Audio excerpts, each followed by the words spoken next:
Hello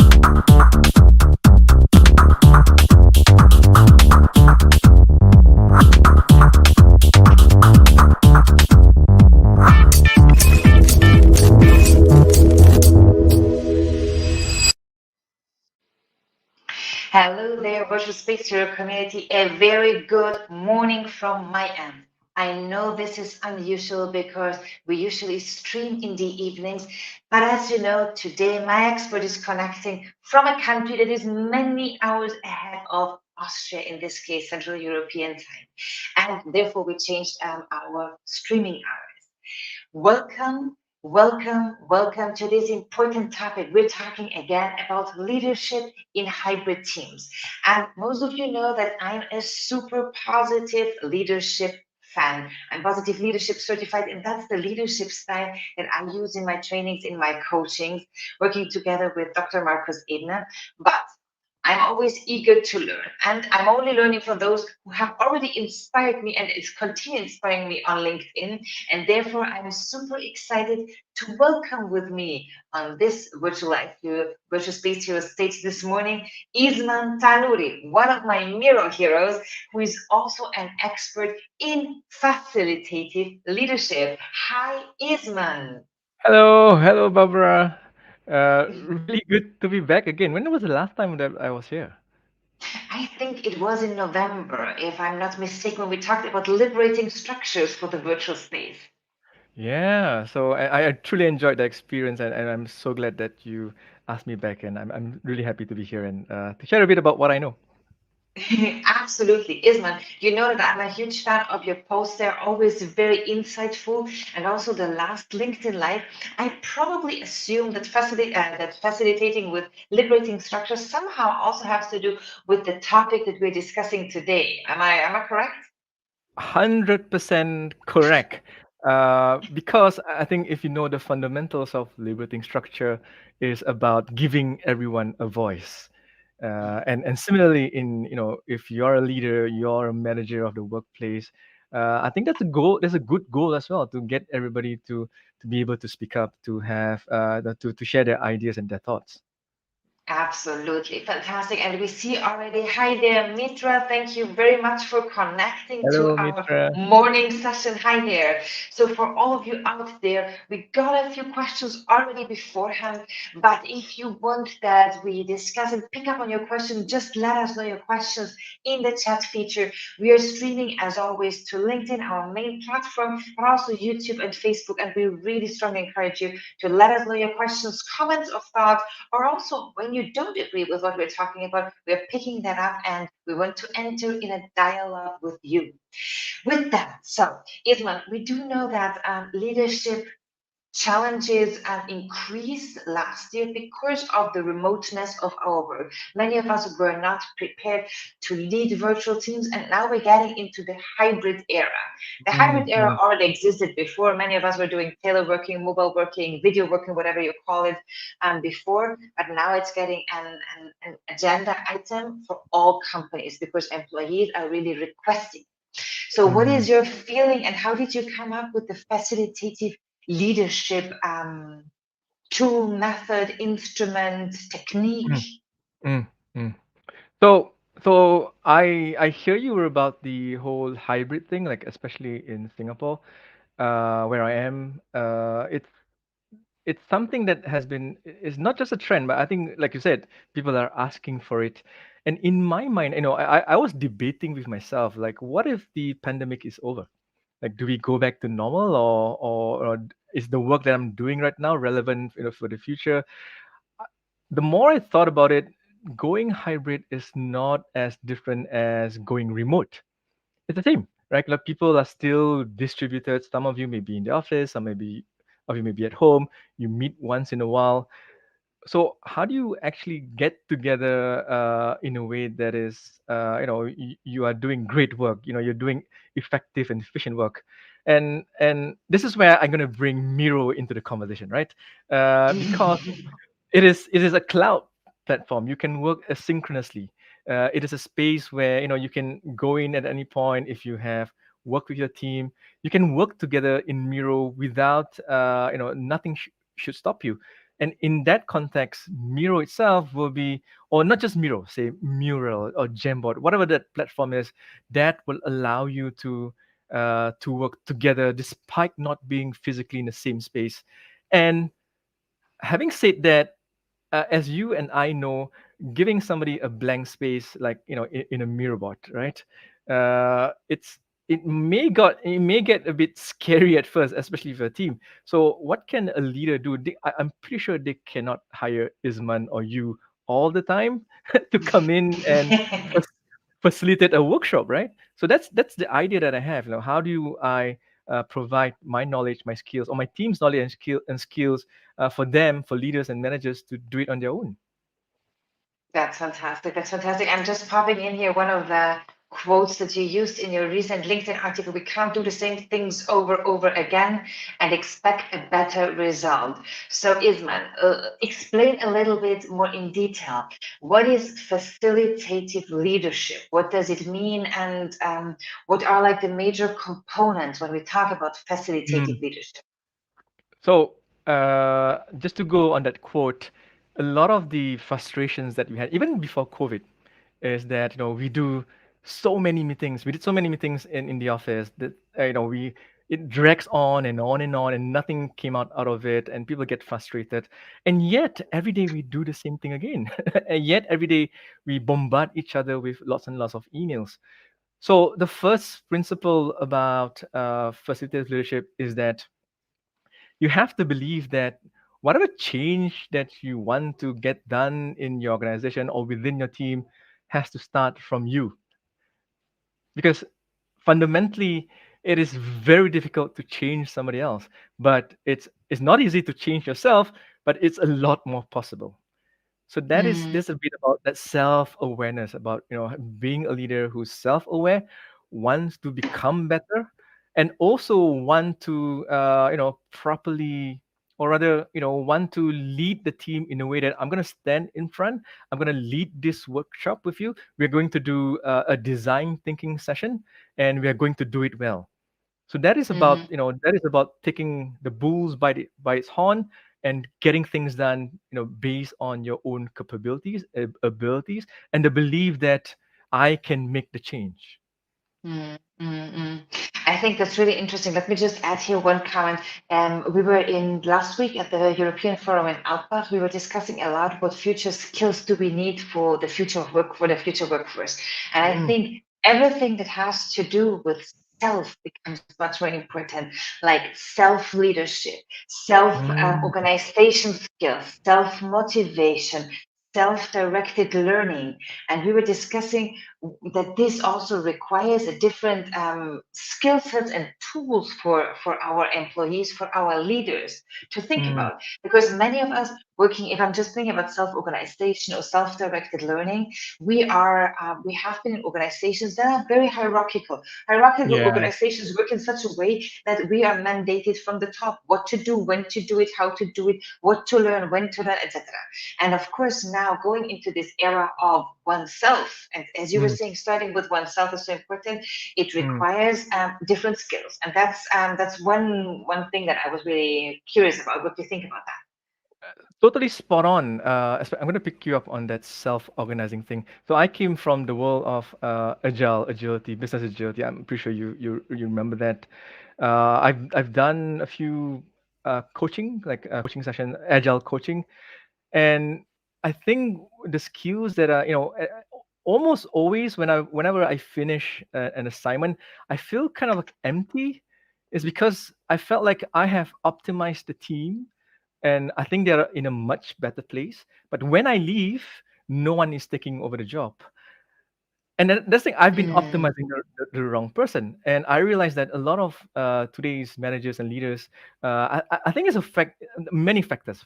For once, perhaps the organization is so busy that they are not preparing leaders in a way that they're able to lead the team, not just in terms of delivering work, but also in terms of building morale, getting people to talk with each other, creating trust in that workspace.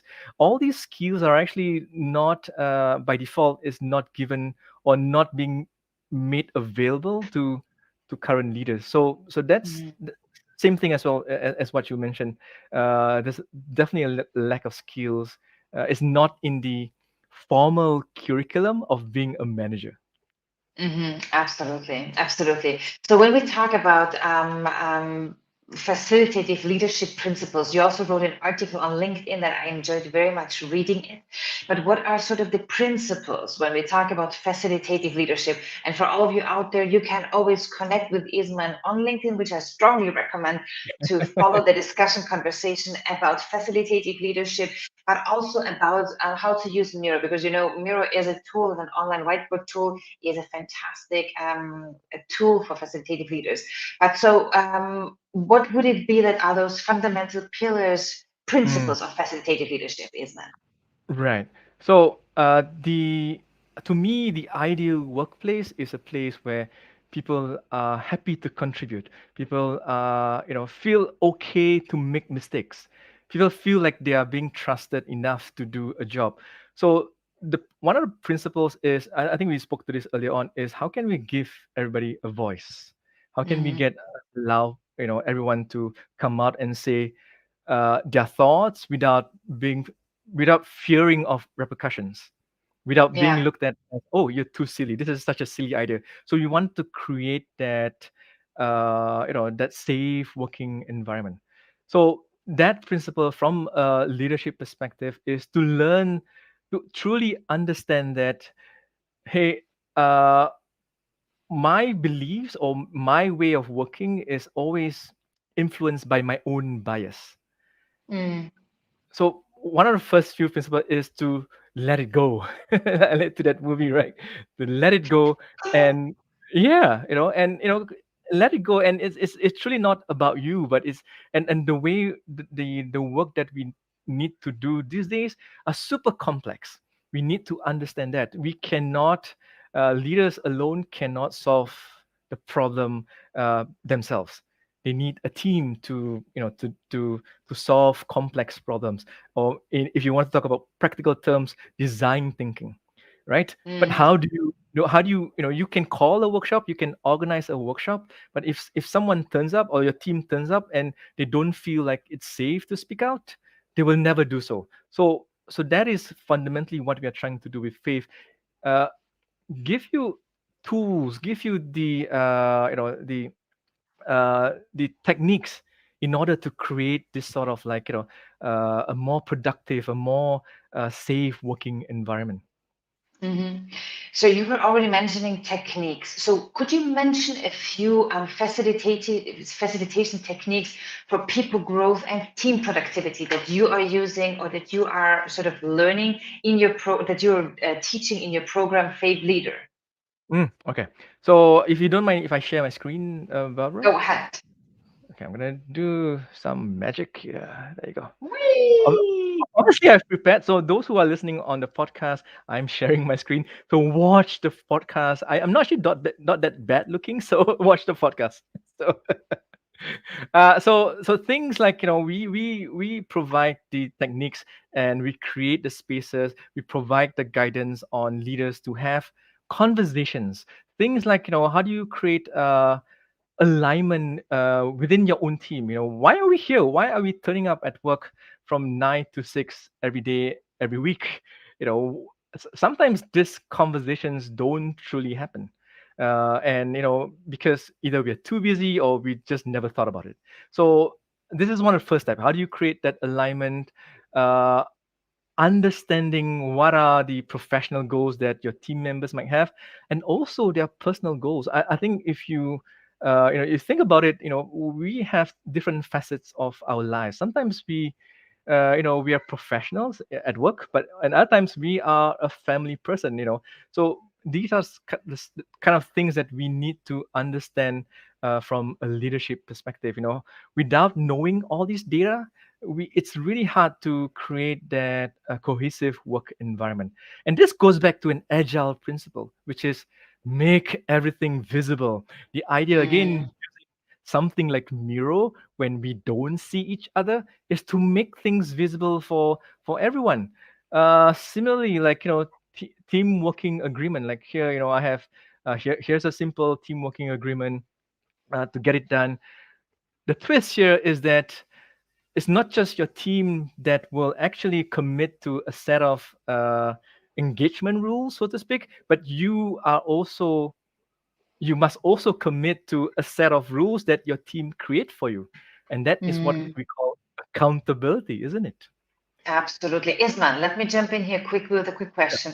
So when I'm doing my work with organizations or workshops about hybrid workforce, many organizations they don't have any team rules, team norms, whatever you call it, in place. Mm. What is your experience with organizations? Do they really think about team rules, think about team norms like availability, reaction time, meeting, blah blah blah? What is your experience there? So I mean, before this, before this part of my career, I was in corporate for about 12 years. None of those things were actually happening. I don't know about you, Barbara, but we've never talked about it in the workplace. Not in I was in from marketing. I've never heard it in marketing. When I started to have my consultancy, I didn't know any of my clients who were doing it in HR or in finance. But only later on when I discovered agile, understand how agile teams work, that is actually part of the way of working that they have. So I personally think this is a great conversation to have, because otherwise we will be operating on assumptions. Oh, we Mm-hmm. assume that my boss likes me to behave this way, or I'm going to do a bit of a stereotyping, right? In Asia, so, in Asia, sometimes people don't leave until the boss leave the office. Yeah. So the boss could be there till like 8 p.m. and people still don't leave because, hey, the boss is still there. But because we never had that conversation, we never seen that agreement physically or having that conversation, the boss actually said, you're done with your work, go home. But because, it's an assumption, it's kind of like the construct, the culture that is already in place unknowingly, it becomes a hindrance, and then it affects our professional lives, it affects our personal lives. Absolutely, I totally understand. But it's also my experience, what you're saying, that I very often see that there is a lack of explicit team Yeah. understanding, team rules, team norms. Because very often, as you were saying, we have those implicit understandings. Okay, the boss is still here. I need to stay here. And I Mm. remember my first job, honestly, we were talking about the south of Austria, was the same. Because we knew when the boss came out of a telephone call at 9 o'clock in the evening, it was good to be there, maybe even on the floor, just to run into him Yeah. accidentally to get on the project, right? Because those are the cool projects at 9 o'clock in the evening. So south Yeah. of Austria, Japan, no or Asia, no difference. Oh yeah. Oh yeah. Totally. Um, but one thing, when we talk about hybrid and virtual teams, I'm always encouraging organizations to think more about those explicitness of work. And I love that Mm. you brought up the visible teamwork, because I just had a conversation with Maya Middlenes and Pilar Orti about visible teamwork or working out loud from Mm. John Mm. Stepper, that are so important when we talk about virtual or hybrid work. And there's one other thing that came up, it's those one-on-one meetings. So when you talk to virtual facilitators or remote working experts, everybody says like, you need to have one-on-ones with your employees. For example, I have experienced like three one-on-ones in my whole corporate or university career, and it's also Right. not that common. What is the role of a facilitative leader when it comes to one-on-ones? I think it's important. I'm pretty sure, Barbara. I mean, in your part of the world, is coaching a big thing in terms It of. is becoming a bigger thing, and it is always the discussion about the leadership as a coach. It's old Mm. already. We say in German, it has a long beard, but it is not Oh, very really? yet implemented. Yeah, we say it's a long beard. The story has a long beard. We have been discussing it over and over again, but it is there. I mean, I kind of believe that. I mean, I think it's important to have that one-on-one conversation. It's really about building that relationship on a personal level. But sometimes we tend to do it in a way that we it is it can get really opaque in the sense that one-to-one conversation, it becomes a very private. So whatever I hear as a leader, or whatever issues that we have, I have as a leader or you have as an employee, doesn't come out in the open. And if you understand system thinking, The system needs information from parts of the system to get better. And this is Mm-hmm. why facilitative leadership is different, or rather, it's an alternative in the sense that if I facilitate a group of my team members, we all have very open conversations about issues that we have, experiences that we encountered the other day, or learning that we have from our last project. If these conversations are happening on open level, transparent, there's so much more good that will come out of it. Mm-hmm. One-to-one conversation, coaching conversation, they are great, but they have limited impact because of the fact that it's always a private conversation. So that's the big Mm-hmm. difference between, the coaching conversation versus facilitative leadership. Because uh, one of the goals is to actually, at the end of the day, to create a system, a workplace that is actually growing and becoming better by learning itself. You're right. But still, though, I think that coaching can have even a higher impact for those who don't feel very comfortable in a group. So Mm. I do know that the ideal goal always is that we in a team are as open and as Yeah, sort of connected that we can talk about everything in the team. But very often it's not the case. And yeah. if you're working on projects, it's very often not the case. So maybe the one-on-ones in this sense do have a higher importance and even higher impact than when we talk Mm, about it in a team setting. But I think that's also like it depends a little bit. Um, mm, Let me ask you a question about tools. So we were talking about liberating structure as a facilitation technique. I'm always surprised how few managers are really aware of liberating structures. And particularly, I think a big problem is that managers, team leaders, they never think about, in my experience, unfortunately, or good for my business, but mm. unfortunately for organizations, still, they don't really think about their role in meetings. A meeting is always set up, they go through some agenda points, there's no Yeah. interaction. They don't think about methods on how to facilitate a meeting. And Mm. facilitative leadership, I assume it's about that. So, what do you do here with organizations? What's your work? And I do know that the faith leader is, there are a lot of tools out there, right? Yep. So we do a lot of this. Well, there's training. There's a training portion of it. I think if I can share my screen again, let me just share. I hope you don't mind, Barbara, if I share my screen. Go ahead. I love it. I want to see always what you're sharing with us. So the facilitative leadership is really about I think back to the previous point as well, is in order for us to in order for leaders to be able to use liberating structure to be able to create an inclusive environment. It is really about understanding about ourselves and understand that change comes from us. We have the driving seat, and we can get it done, happen. So beyond that, if we have this realization that, oh wow, the power is actually in my hand, it's not in HR, it's not in learning and development, not in consultants like me or you, Barbara. If I can do it, then they're ready to take the next step. And we provide them with kind of like, hey, here are some of the techniques that you can use, and also kind of like the foundations of liberating structure. If you are familiar with liberating structure, is that one to for all. To me, one to for all is like kind of like the best tool around. R- Absolutely. do you agree, right? And So powerful. it's so powerful. It's not difficult to get done or to run it, but first you must believe that you can do it, and if you do it, you will kind of like slowly create more trust. Just the gesture of going out to your team member, hey Barbara, would you like to share a point? Or before you start any meeting, hey, here is the question, here is the problem that we need to tackle, the solution we need to find for this problem. And let's take about 5 to 10 minutes, and everyone sit in your own corner, write down your ideas, as much as you can, and then we start to have that conversation.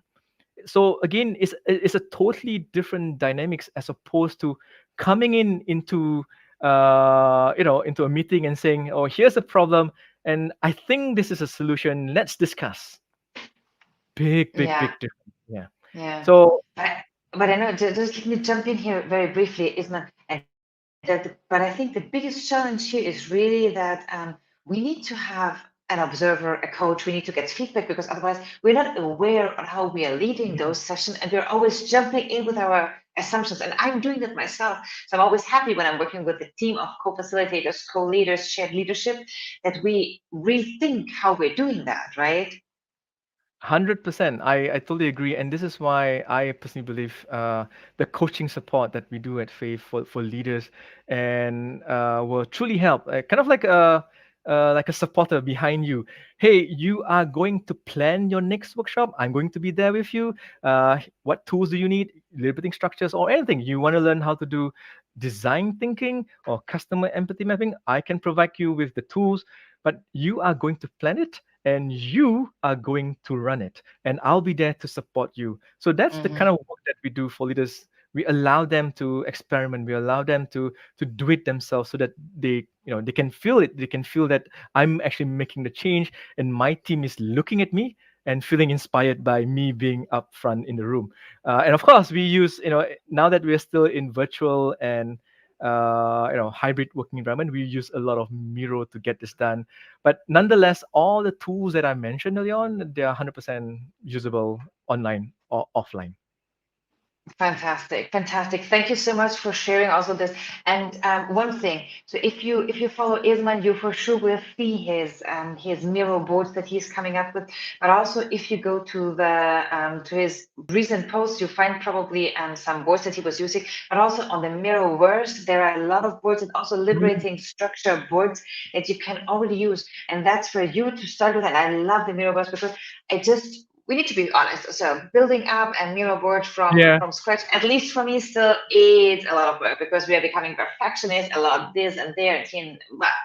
So sometimes it's just very helpful to go to the Miraverse and see what yeah. all the other experts out there have already built up, right?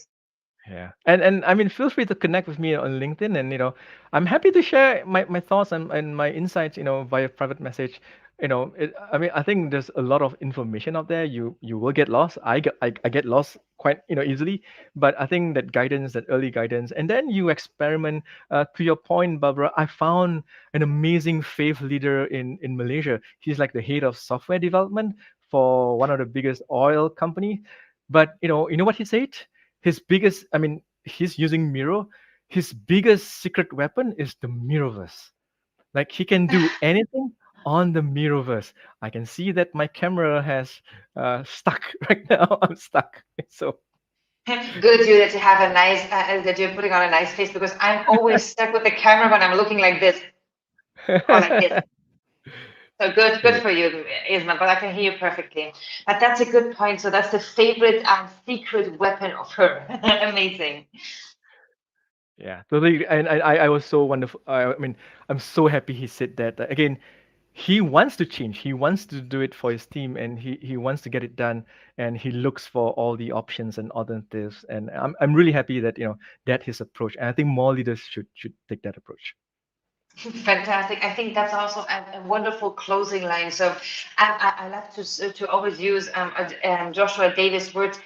Be bold, be creative. I think that's what he said in our LinkedIn Live session last year.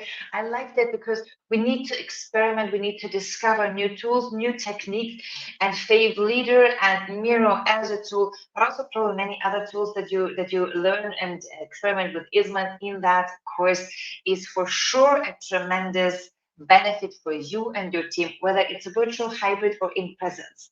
Isman, it was amazing having you here with us. I would love to see you say goodbye with your hands waving, but if it's not working, don't worry. I'll do that for you.